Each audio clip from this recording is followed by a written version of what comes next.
Good morning மக்கள், எப்படி இருக்கீங்க? நல்லா இருக்கீங்களா? இன்றைய வாக்கிங் சோளிங்கர். ஆமாம்,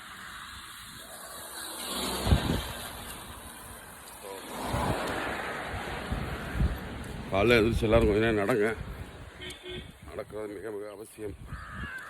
கண்டிப்பாக ஒரு அரை மணி நேரம் நடந்தால் தான் அந்த பொழுது கொஞ்சம் நல்லா இருக்கும்.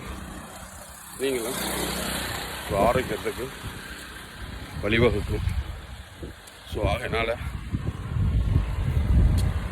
காலையில் எழுந்திரிச்சு கொஞ்சம் மறக்காமல் நடங்க. சரிங்களா? நன்றி. இந்த நாள் இனிய நாளாக அமைய வாழ்த்துக்கள். சோளிங்கரிலிருந்து